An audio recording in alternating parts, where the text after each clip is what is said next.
brand is what you do. A reputation is what people remember. Always keep that in mind with everything you do, because that perception is how people will think about you. Hi, I'm Ted Rubin, at Ted Rubin on Twitter, tedrubin.com. So I want to talk a little bit about something that I preach, evangelize, return on relationship. I like to say that ROI, return on investment, is about dollars and cents, and return on relationship is about people. It's about sharing. It's about building relationships. It's about the value that comes from building those relationships, what people share, what they talk about, and the closeness they feel to you, and more importantly, the trust you build, which leads to loyalty. And those two things, to me, will always lead to return on investment. When people ask me, what's the ROI of social media? I ask, what's the ROI of trust, and what's the ROI of loyalty? Average order value, lifetime value of a customer, frequency of purchase. All of these things can be affected every day when you use social media properly to build relationships, engage, interact, and add value. You're getting to do loyalty 24/7 all the time and make people think you care, and you're not doing it. So one of the ways you can get return on relationship online via social channels is by doing what I call looking people in the eye digitally. I have a new book coming out called Look People in the Eye Digitally. Don't just click a button to think they're your friend. Look at who they are, call them by name, find out what their background is about, read something in their bio. I think it's even more so important here, like when you meet somebody, to quickly figure out who they are, ask them questions. Don't just say, hi, how are you, shake their hand, grab a card. Find out what they're doing, what's important to them. You were told, always look at the person you're talking to. Show interest, let them know you're paying attention. Don't be looking all around the room. Sometimes it's very difficult to do. The first thing that I was taught when I was in sales and I would go in a meeting was make sure the first thing you do is look around the office of the person that you're meeting with. Look around the whole office. Mm-hmm. Try to get a feel for who this person is. Do they have kids? Do they like to play golf? Are they into fishing? You look for something that will give you connection. Do the same digitally.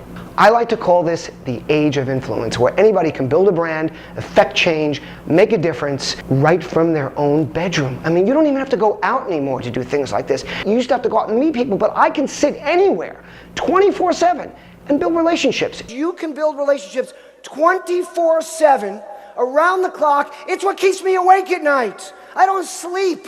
I keep my phone next to my bed, not worried if my teenage daughters are gonna call, because they don't. Okay? Little background, I'm a divorced dad. I have to fight to keep my daughters in my life. And a lot of what I talk about, I refer to them and what I've learned from them and how I've learned to communicate better because of them. So I keep my phone by my bed because I'm up, when I think of something, instead of writing down those little notes you used to do, I tweet it out.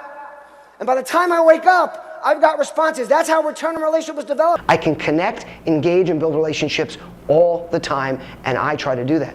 Facebook has done a remarkable thing. They've taken ownership of the word friend. When you close your eyes and think of the word friend, what do you see? You see a Facebook logo. You don't see your friends. Clicking a like button does not make a friend. That's the initial handshake. When I shake your hand, I'm not your friend. We have to take the word friend back and give it value again. Companies are overlooking the most important asset as far as advocacy goes they have available to them. Their own employees. These are people that know and love the company and know it best. I'm telling you this right now. Empower your employees and they will power your brand. One of the most important parts of empowering your employees is helping them build their personal influence. The more influence they have, the more influence you have as a company. I mean, how many companies these days are shutting down social media within the organization? Let's think about how absolutely ridiculous that is. First of all, who doesn't have a smartphone? So everybody's doing it anyway, but they're sneaking off to do it. Second of all, why wouldn't you want people using this medium that's so powerful, understanding the other people that are using it, and then enabling these people to build their own personal brands? They're afraid of these things because they're losing control, but what they don't understand is they've already lost control. They don't own their brand anymore. Consumers own their brand. And the best advocates who really can be the most influential just because of where they are their employees. So why not empower these people to do it instead of cutting them off? Brands are having a real problem with how they communicate with consumers. I like to say, brands are from Mars, consumers are from Venus. And brands are going to have to change the way they communicate if they really want to connect and engage with those they're looking to influence. Your business is going to have cardiac arrest if you don't start connecting with consumers, empowering advocates, talking to influencers, and understanding that the world is changing.